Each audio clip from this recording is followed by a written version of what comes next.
Hello everyone, welcome to my YouTube channel. Previous video में हमने real number जो standard 10th का है उसका बेसिक आइडियाज डिस्कस किया था और उसके ऊपर जो एग्जाम्पल 1 आ रहा था जो यूक्लिड्स एल्गोरिथम उसके ऊपर भी हमने डिस्कस किया था। ओके, तो नेक्स्ट आज एग्जाम्पल 2 हम डिस्कस करेंगे, लेकिन उससे पहले थोड़ा एक टॉपिक के ऊपर हमें जानना ज़रूरी है, difference between fraction and rational number. तो रेशनल नंबर का डेफिनेशन मैंने ऑलरेडी कल किया था। क्या था ये वाला पार्ट ना, एक तो p/q फॉर्म होगा, रेशनल नंबर का बोल रहा हूँ यहाँ पे मैं, p/q फॉर्म होगा, q नॉट इक्वल टू 0 होगा and pq integer, pq integer होगा। ओके, और फ्रैक्शन का डेफिनेशन के हिसाब से हमें क्या पता है ना, ये भी p/q form, q not equal to 0, लेकिन ये जो pq इंटीजर हम लिख रहे हैं यहाँ पे pq होल नंबर कुछ इस तरह आता है उसका डेफिनेशन। तो मतलब ये डिफरेंस क्या हुआ, तो ये इंटीजर है, ये वाला पार्ट इंटीजर है और यहाँ पे ये होल नंबर है। डिफरेंस ये है कि सोचो कि मैं एक एग्जांपल लेकर समझाता हूँ। एग्जांपल ले लिया यहाँ पे 2/4 लिया और ये 1/2 लिया। देखो 2/4 को अगर हम डिवाइड करेंगे तो ये 1/2 के फॉर्म में आएगा, 2 इसको काटेगा तो इनमें से कौन सा वाला फ्रैक्शन है, कौन सा वाला रेशनल है, ये जानना जरूरी है। देखो यहाँ पे ये जो 2/4 है, 2 and 4 ये होल नंबर है या नहीं, 1 and 2 ये भी होल नंबर, 2/4 ये भी इंटीजर और ये भी इंटीजर। तो हम इसको भी फ्रैक्शन बोल सकते हैं, इसको रेशनल नंबर भी बोल सकते हैं, इसको फ्रैक्शन, इसको रेशनल नंबर भी बोल सकते हैं। लेकिन डिफरेंस क्या है इन दोनों के बीच में, हमें डिफरेंस कैसे पता चलेगा। नॉर्मली एक चीज़ को याद रखना है, नोट बिलो की तरह मैं यहाँ पे लिख रहा हूँ। नोट क्या है ना, जो रेशनल नंबर है वहाँ पे जो pq हमने लिखा था, pq इंटीजर, तो यहाँ पे और एक लाइन हम ऐड कर रहे हैं, pq को प्राइम।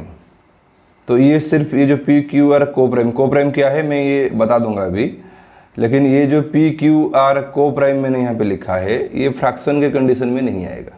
तो को प्राइम का मतलब क्या है ना, को प्राइम का मतलब ये है, को प्राइम का मतलब जो दो नंबर है, मतलब HCF of p and q, यहाँ पे हमारे पास p एंड q है, तो ये दोनों का HCF जो है वो 1 होगा।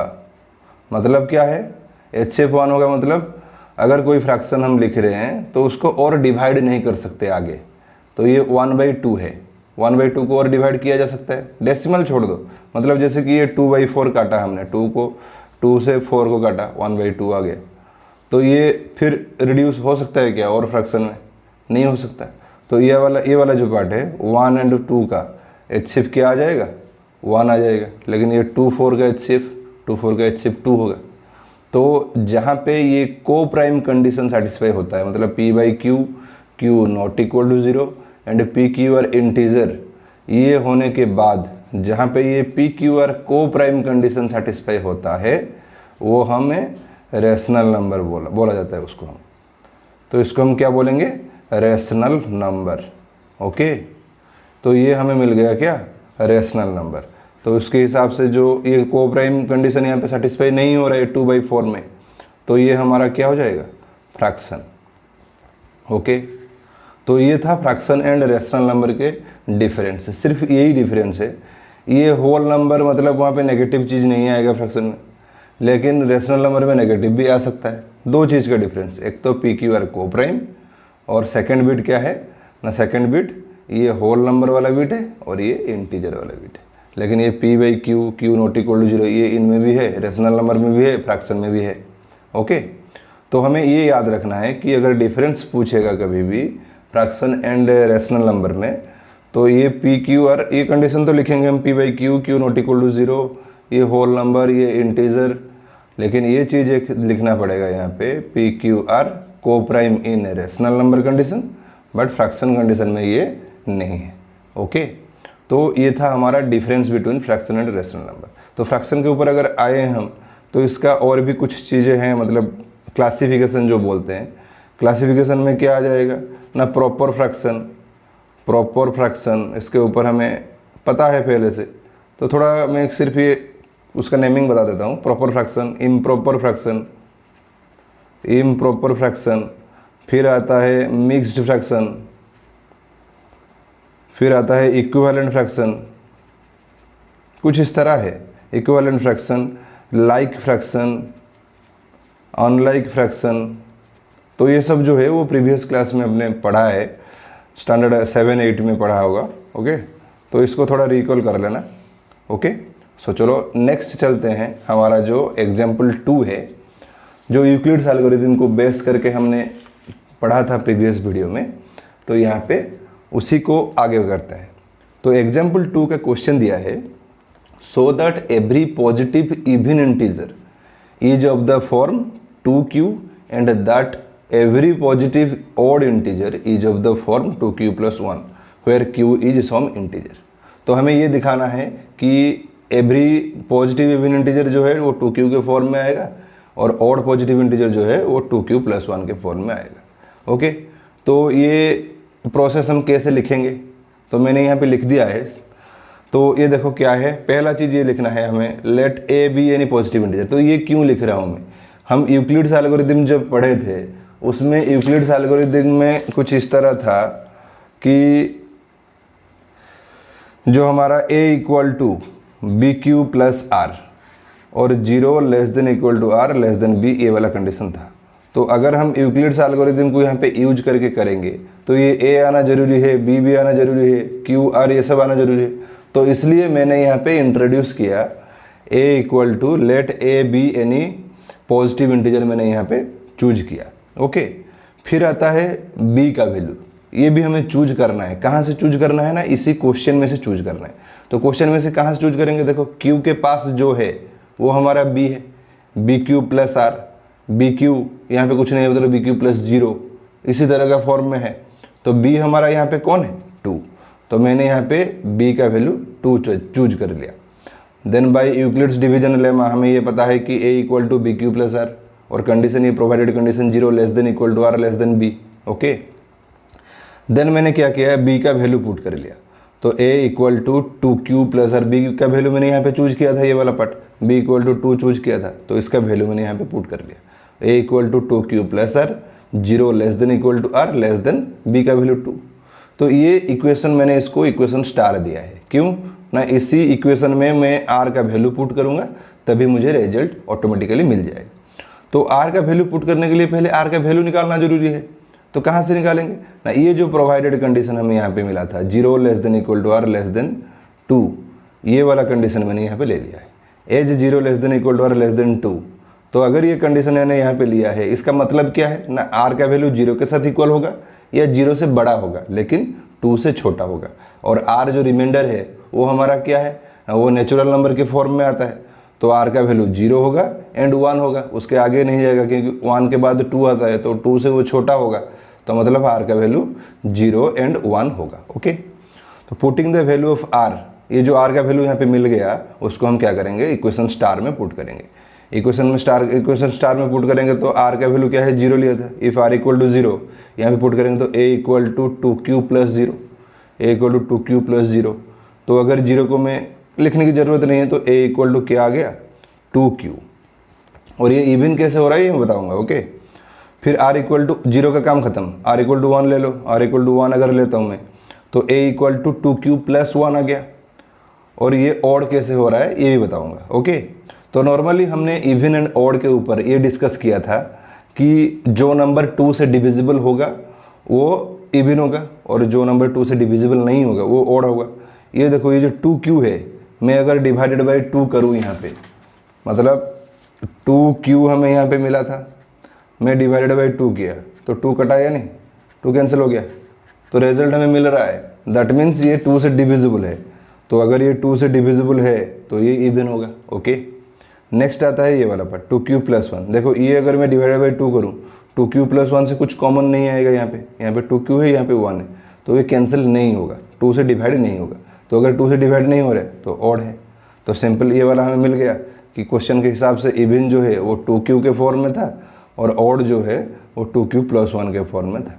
तो सिर्फ इसके बाद हैंस वाला पार्ट जो लिखा है ये सो दैट छोड़कर hence every positive even integer is of the form 2q, यहाँ से एवरी से लास्ट तक मैंने यहाँ पे लिखा है, जो हैंस वाला कंडीशन वो लिखा है। ओके, नेक्स्ट क्वेश्चन में चलते हैं। Next example, so that any positive odd integer is of the form 4q + 1 और 4q + 3 where q is some integer. तो सेम प्रोसेस है। ओके, तो मैंने लेट a b यानी पॉजिटिव इंटीजर लिखा, फिर मुझे b का वैल्यू चूज करना है। तो b का वैल्यू कहाँ से आएगा ना, इधर से, ये जो है 4q + 1 4q + 3, तो b के जगह पर कौन है 4 है, तो मैंने 4 चूज कर लिया। तो बाय यूक्लिड्स डिवीजन लेमा, यहाँ पे देखो, यहाँ पे क्वेश्चन में सिर्फ ऑड इवन के ऊपर है तो इसलिए मैंने b का वैल्यू डायरेक्ट यहाँ पे ले लिया है। आगे और एक और भी क्वेश्चन होगा जहाँ पे कुछ वेरिएशन कर सकते हैं हम, वो वाला मैं बताऊंगा। ओके, तो बाय यूक्लिड्स डिवीजन लेमा हमारा a = bq + r 0 <= r <= b, ये वाला कंडीशन हमारा स्टेटमेंट है। तो मैंने यहाँ पे b का वैल्यू पुट कर लिया। तो a = 4q + r 0 <= r <= 4, तो इसको मैंने इक्वेशन स्टार दे दिया। तो अभी अगर मैं इक्वेशन स्टार से ये वाला स्टार दिया है, मतलब r का वैल्यू पुट करना है जैसे यहाँ पे कर रहा था। तो हमें पहले क्या करना है, r का वैल्यू निकालना है। तो r के वैल्यू के लिए ये वाला कंडीशन जो है प्रोवाइडेड वाला कंडीशन, उसको मैंने लिया है एज 0 <= r <= 4। तो r का वैल्यू क्या हो जाएगा, इसका मतलब क्या है, r का वैल्यू जो है वो 0 के साथ इक्वल होगा या 0 से बड़ा होगा लेकिन 4 से छोटा होगा। तो r का वैल्यू 0 हुआ, 1 भी हुआ, 2 भी हुआ, 3 हुआ। तो ये सब 4 से छोटा है नहीं, और आगे जाएगा नहीं क्योंकि 3 के बाद 4 आता है, तो 4 से वो छोटा होने वाला है। ओके, तो r का वैल्यू 0 1 2 3 हमें मिल गया। तो इफ़ r = 0 हम यहाँ पे ले रहे हैं, फर्स्ट r = 0 मैंने लिया, तो a = 4q + 0।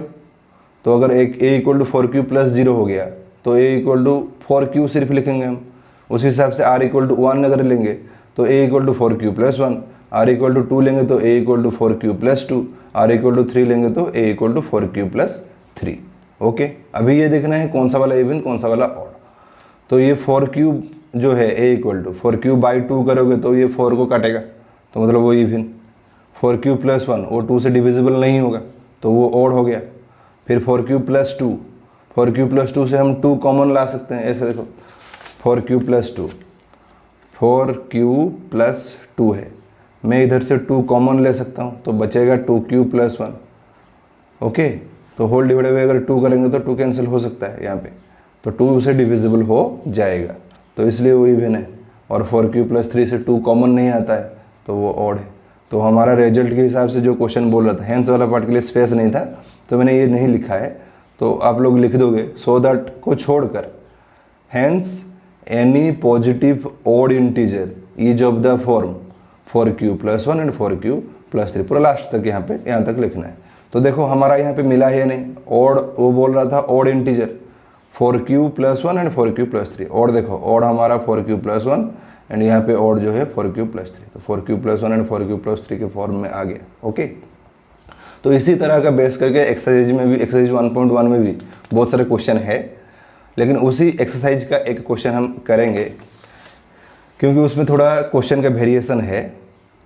क्या क्वेश्चन का वेरिएशन है ना, use Euclid's division lemma to show that the cube, ये देखो ये जो वर्ड है द क्यूब, यही वर्ड हमारा वो प्रीवियस वाला एग्जाम्पल जो हमने किया था उसमें नहीं था, सिर्फ वहाँ पे इवन ऑड वाला पार्ट लिखा था और कुछ भी नहीं लिखा था। लेकिन एक्सरसाइज में जो क्वेश्चन होगा उसमें क्यूब वाला वर्ड एक है और दूसरा एक स्क्वायर वाला है। तो मैं ये क्यूब वाला इसलिए कर रहा हूँ कि स्क्वायर वाला ऑटोमेटिकली उसी तरह का हो जाएगा।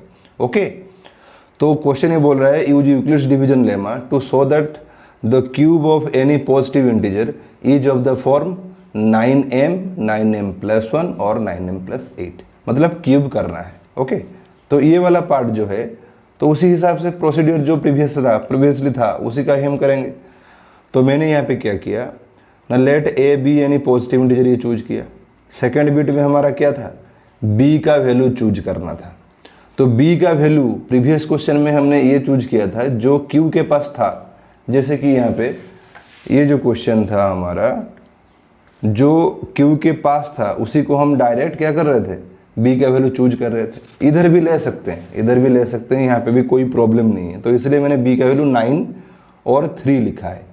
तो b का वैल्यू 9 अगर ले, 3 का बात भूल जाओ, b का वैल्यू अगर 9 लेंगे तो r का वैल्यू कौन आएगा, जैसे वहाँ पे b का वैल्यू 2 था तो r का वैल्यू, b का वैल्यू जब यहाँ पे 2 था, r का वैल्यू 0 1, b का वैल्यू 4 हुआ 0 1 2 3, उसी हिसाब से अगर b का वैल्यू 9 हो जाएगा तो 0 1 2 3 4 5 6 7 8 तक आएगा r का वैल्यू। तो अगर 8 तक आएगा तो वो लंबा सा स्टेप होगा, बहुत लंबा हो जाएगा वो वाला स्टेप। ओके, तो इसलिए क्या करोगे, जब भी क्वेश्चन में क्यूब या स्क्वायर इस तरह का वर्ड मेंशन किया गया होगा तब क्या करोगे, जो b का वैल्यू यहाँ पे हमें मिल रहा है उसका फैक्टर लेना है तुम्हें। तो फैक्टर 9 का फैक्टर कौन है ना, 9 का फैक्टर 3 है। तो मैंने अगर 9 को लिया तो भी गलत नहीं है, लेकिन स्टेप बहुत लंबा होगा, तो इसलिए मैं b का वैल्यू 3 चूज कर रहा हूँ। तो 3 चूज करने से r का वैल्यू 0 1 2 तक ही आएगा। अगर 9 चूज करेंगे b का वैल्यू तो r का वैल्यू 0 1 2 से 8 तक आ जाएगा, तो बहुत लंबा हो जाएगा। तो इसलिए मैंने क्या किया, b का वैल्यू 3 चूज किया। तो यही बात ये है कि अगर क्वेश्चन में क्यूब या स्क्वायर वाला कुछ लिखा है तो जो b का वैल्यू हो रहा है यहाँ पे उसका फैक्टर चूज कर लेना। तो फैक्टर 9 का फैक्टर जो है वो 3 है, तो 3 हमने चूज कर लिया। तो by Euclid's division lemma a equal to b q plus r 0 less than equal to r less than b, ये हमारा स्टेटमेंट है जैसे प्रीवियसली हमने बताया था। तो सिर्फ b का वैल्यू यहाँ पे पुट कर लो, a equal to 3q plus r 0 less than equal to r less than 3, ये आ गया। ओके, फिर हमें इक्वेशन स्टार, तो इक्वेशन स्टार अगर हमने इसको दिया है तो r का वैल्यू पुट करना है। तो r का वैल्यू किधर से आएगा ना, ये वाला कंडीशन। तो as 0 less than equal to r less than 3, r का वैल्यू 0 होगा या 0 से बड़ा होगा लेकिन 3 से छोटा होगा। तो 0 1 2 ये 3 आ गया। 3 स्टेप हमें करेंगे लेकिन वहाँ पे 8 स्टेप करना पड़ता।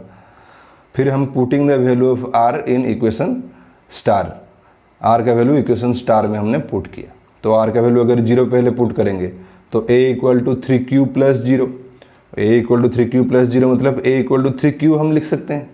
फिर क्वेश्चन में ये बोल रहा था कि क्यूब करना है, तो मैंने बोथ साइड में क्यूब कर लिया। a का क्यूब हो गया, यहाँ पे 3 क्यूब का होल क्यूब हो गया। a का क्यूब वैसे ही रहेगा, इसका अगर सॉल्व करेंगे हम 3 क्यूब का होल क्यूब तो 27 क्यूब का क्यूब, तो 27 क्यूब का क्यूब आ गया है यहाँ पे। तो क्वेश्चन यहाँ पे ये है कि सर आपने ये 9 कॉमन क्यों लिया है। देखो रिजल्ट में हमें 9m प्लस 1 9m प्लस 8 चाहिए, तो m के पास कौन चाहिए हमें 9, तो इसलिए मैंने 9 कॉमन लिया यहाँ पे। अगर यहाँ पे 3 होता तो 3 कॉमन लेता। ओके, अगर यहाँ पे 27 होता तो 27 कॉमन लेता। समझ में आया, तो जो होगा उस वही वाला कॉमन लेना है। तो यहाँ पे मैंने 9 कॉमन ले लिया। 9 कॉमन लेने से इतना बचेगा उसके ब्रैकेट में, तो उसको मैं m यूज कर रहा हूँ, m नेमिंग की तरह m यूज कर देता हूँ, कोई प्रॉब्लम नहीं है क्योंकि वो भी एक इंटीजर के फॉर्म में है। तो a q is equal to 9m के फॉर्म आ गया पहला वाला पार्ट। ओके, सेकेंड बिट में ये r का वैल्यू 0 था जब, फिर r का वैल्यू 1 का आएगा। r का वैल्यू अगर 1 पुट करते हैं तो a equal to 3q plus 1, तो फिर इसका भी क्यूब करेंगे, a cube equal to 3q plus 1 का होल क्यूब, तो a प्लस b का होल क्यूब यहाँ पे आ गया। तो a प्लस b का होल क्यूब फॉर्मूला ये हमें पहले से पता है, ये वाला पार्ट, ये जो ऊपर देखो ये वाला पार्ट, a प्लस b का whole cube equal to a cube plus 3a square b plus 3ab square plus b cube, ये वाला पार्ट पहले से पता है हमें।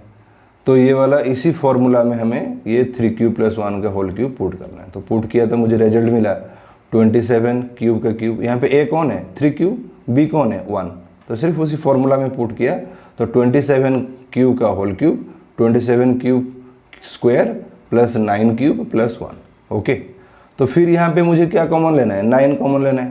देखो ये जो प्लस 1 लास्ट में है उसमें से 9 कॉमन नहीं आएगा, तो इसको इसलिए लास्ट में मैंने रखा है ऐसे ही। बाकी जो 3 था यहाँ पे 27 cube 27 cube square plus 9 cube से मैंने 9 कॉमन ले लिया और बाकी रिमेनिंग मैंने यहाँ पे ब्रैकेट के अंदर रख दिया। तो अगर ये रिमेनिंग ब्रैकेट के अंदर रखा है उसको मैं m यूज कर सकता हूँ, यहाँ पे भी लिख दिया है कि मैं इसको m यूज कर रहा हूँ। तो a का क्यूब जो है वो 9m प्लस 1 आ गया। तो क्वेश्चन में हमें ये बोल रहा था कि पॉजिटिव इंटीजर का क्यूब, पॉजिटिव इंटीजर हमने a लिया था उसका क्यूब कर रहे हैं यहाँ पे, a क्यूब, पॉजिटिव इंटीजर हमारा a चूज किया था हमने और उसका क्यूब यहाँ पे कर रहे हैं। ओके, तो नेक्स्ट आता है r का वैल्यू 2। r का वैल्यू 2 अगर पुट करेंगे तो इक्वेशन स्टार क्या हो जाएगा ना, a equal to 3q plus 2, a equal to 3q plus 2, तो उसका a का क्यूब भी करो यहाँ पे 3q प्लस 2 का होल क्यूब करो, वही same formula a plus b का होल क्यूब फॉर्मूला अगर पुट करेंगे हम यहाँ पे, तो 27q cube plus 54q square plus 36q plus 8।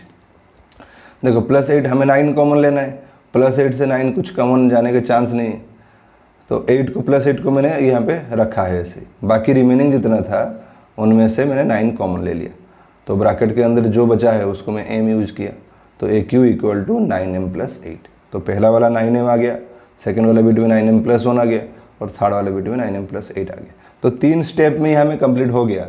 लेकिन अगर हम b का वैल्यू 9 लेते तो 0 के लिए टेस्ट करो, 1 के लिए टेस्ट करो, 2 के लिए टेस्ट करो, 3 के लिए, 4 के लिए, 5, 6, 7, 8 तक हमें टेस्ट करना पड़ता, तो बहुत लंबा 3-4 पेज का होगा। तो क्वेश्चन बोर्ड में तुम लोगों का सिर्फ 4 मार्क का क्वेश्चन आएगा मैक्सिमम, ये वाला क्वेश्चन, तो इतना ज़्यादा करने की ज़रूरत नहीं है। तो जब भी क्यूब एंड स्क्वायर वाला पार्ट लिखेगा क्वेश्चन में, तो तुम्हें वो b का वैल्यू जो हो रहा है यहाँ पे उसका फैक्टर लेके करना है, तो थोड़ा स्टेप घट जाएगा, मतलब कम होगा स्टेप। ओके, तो बाकी लास्ट में मैंने हैंस वाला पार्ट लिखा है। ओके, तो नेक्स्ट चलते हैं, जो हमारा क्वेश्चन था एक, जो कल हमने, जो प्रीवियस वीडियो जो था हमारा, उसमें जो हमने बताया था कि difference between HCF and LCM और how to use HCF and LCM in what problem, और इन व्हिच प्रॉब्लम, जो कहाँ पे हम HCF हमें करना है और कहाँ पे LCM करना है, ये हमें डिस्कस करना था। तो उसी टॉपिक के ऊपर ये है। एक एग्जांपल यहाँ पे दिया है, ए स्वीट सेलर हैज 420 काजू barfi and 130 badam barfi, she wants to stock them in such a way that each stock has the same number and they take up the least area of the tray. What is the number of that can be placed each stock for this purpose? तो ये जो question है, ये वाला वाला problem आ गया यहाँ पे। तो यहाँ पे क्वेश्चन हमें ये दिख रहा है कि HCF करना है या LCM करना है। तो पहले वो डिफरेंस हमें समझना जरूरी है, HCF एंड LCM में जो डिफरेंस है। तो मैंने यहाँ पे ये क्वेश्चन करने से पहले एक डिफरेंस वाला पार्ट लिखा है और एग्जाम्पल लिख के किया है, तो वो वाला पहले समझते हैं, फिर रिजल्ट जो मिलेगा उसी के हिसाब से हम वो वाला पार्ट करेंगे। ओके, तो डिफरेंस ये बोलता है कि डिफरेंस में देखो मैंने एक एग्जाम्पल लिया, पहला क्वेश्चन लिया है 6 एंड 12 का, और दूसरा लिया है 6, 12 एंड 28 का। ओके, तो यहाँ पे मैंने 6 एंड 12 का अगर मैं HCF एंड LCM निकालूँ तो HCF क्या मिलेगा, 6, 12 का HCF 6 आएगा एंड LCM जो है वो 12 आएगा। और यहाँ पे जो है, यहाँ पे अगर मैं डिवाइड किया है 6, 12, 28 को, तो पहला देखा कि 2 से वो सारे डिवाइड हो रहे हैं, 2 3 जा 6, 2 6 जा 12, 2 14 जा 28, लेकिन 3 6 14 और ये डिवाइड यहाँ पे नहीं हो रहा है। ओके, और डिवाइड हो रहा नहीं हो रहा है मतलब HCF हमारा क्या मिल गया, 2 हो गया। फिर उसके बाद जो हमारा स्टेप है वो वाला स्टेप हम अगर प्रोसीड करेंगे तो LCM हमें 84 मिलेगा। तो रिजल्ट यहाँ पे ये मिला, देखो ये वाला एक क्वेश्चन है, ये वाला एक क्वेश्चन है, लेकिन यहाँ पे HCF जो है वो स्मॉलेस्ट नंबर के साथ इक्वल हो गया, और यहाँ पे HCF जो है वो स्मॉलेस्ट नंबर से भी छोटा निकला। तो HCF का कंडीशन रिजल्ट क्या होगा ना, HCF ऑलवेज लेस देन और equal to the smallest number in the question. तो क्वेश्चन में जो नंबर है यहाँ पे, उनमें से जो सबसे छोटा है HCF का वैल्यू उससे भी छोटा हो सकता है या उसके साथ इक्वल हो सकता है। तो इसलिए मैंने HCF is less than equal to the smallest number ये लिखा है। ओके, तो HCF का वैल्यू जो है वो छोटे नंबर के साथ इक्वल होगा या उससे भी छोटा होगा। ये दो रिजल्ट हमें यही बता रहा है। नेक्स्ट आता है LCM। LCM यहाँ पे देखो, LCM यहाँ पे जो है ग्रेटेस्ट नंबर 12 था उसके साथ इक्वल हो गया है, और यहाँ पे ग्रेटेस्ट नंबर 28 है, लेकिन यहाँ पे LCM कौन है 84। तो मतलब यहाँ पे ग्रेटेस्ट नंबर के साथ इक्वल हुआ और यहाँ पे ग्रेटेस्ट नंबर से भी बड़ा हुआ। तो LCM का मतलब क्या होगा ना, LCM always greater than equal to the greatest number. जो क्वेश्चन हमारे पास होगा उसमें जो सबसे बड़ा नंबर है LCM का वैल्यू उसके साथ इक्वल हो सकता है या उससे भी बड़ा होगा, ये है हमारा कंडीशन। और HCF जो है क्वेश्चन में जो सबसे छोटा है उसके साथ इक्वल हो सकता है या उससे भी छोटा हो सकता है। ओके, तो ये रिजल्ट को यूज करके हमें ये वाला क्वेश्चन करना है। तो क्वेश्चन यहाँ पे ये जो था, तो हम यहाँ पे क्या करेंगे, हमारे पास 420 काजू बर्फी एंड 130 है, तो ये वाला क्वेश्चन जो है हीट एंड ट्रायल मेथड में हमें पता चल जाएगा कि कहाँ पे ये हमें करना है। ओके, तो देखो मैं यहाँ पे ये 420 एंड 130 वाला लिख देता हूँ। तो क्वेश्चन एक सोचो नॉर्मली कि वो ट्रे में सजाने के बाद बोल रहे हैं, तो मैंने ये सजा लिया कि यहाँ पे 420 एक लाइन पे सजा लिया, ओके, और एक लाइन पे 130 को सजा लिया, ओके। तो 420 एंड 130 को सजा लिया है। तो क्वेश्चन में ये बोल रहा था कि ऐसे सजाना है कि सभी में सेम होगा, है ना। तो यहाँ पे सेम नहीं हुआ है, तो सेम नहीं हुआ है मतलब देखो 420 उसका सबसे ज़्यादा है, 130 एंड 420 में सबसे बड़ा कौन है, 420। तो अगर 420 के साथ इक्वल नहीं हो रहा है मतलब इधर से भी और कुछ जाएगा इसके लाइन पे, है ना। तो मतलब 420 से भी कम होगा, है ना। तो 420 से कम होगा मतलब हमारा एलसीएम एंड एचसीएफ के कंडीशन के हिसाब से एलसीएम हमारा क्या था, एलसीएम हमारा इसके साथ इक्वल होना था या उससे बड़ा होना था, लेकिन ये इक्वल भी नहीं हुआ और बड़ा भी नहीं हुआ, मतलब बिगर भी नहीं हुआ यहाँ पे, ओके। तो ग्रेटेस्ट 420 से ज़्यादा भी नहीं हुआ और 420 के साथ इक्वल भी नहीं हुआ और उससे कम हो रहा है। तो उससे कम हो रहा है मतलब एलसीएम होने की यहाँ पे चांस ही नहीं है। तो अगर एलसीएम होने के चांस नहीं है तो सिंपली एचसीएफ ही होगा। यही है heat and trial method, okay. तो एलसीएम के ऊपर भी क्वेश्चन होगा नेक्स्ट एक्सरसाइज में, उसके ऊपर हम डिस्कस करेंगे। लेकिन ये पहले समझो कि मैंने 420 एक लाइन ले लिया और 130 ले लिया, तो इक्वल नहीं हो रहा है, तो मतलब इधर से और भी कुछ जाएगा, मतलब 420 से यहाँ पे मतलब कमेगा, यहाँ पे मतलब घट जाएगा कुछ नंबर, वो इधर आ जाएगा, ओके। तो 420 से कम हो रहा है यहाँ पे, तो मतलब एलसीएम होने की चांस नहीं है क्योंकि एलसीएम का कंडीशन इक्वल और ग्रेटर होने वाला पड़ता। तो अगर इससे कम हो रहा है, 420 से कम हो रहा है, तो एलसीएम नहीं होने की चांस यहाँ पे हमें मिल गया कि एलसीएम नहीं होगा। तो एलसीएम नहीं होगा मतलब एचसीएफ होगा, ओके।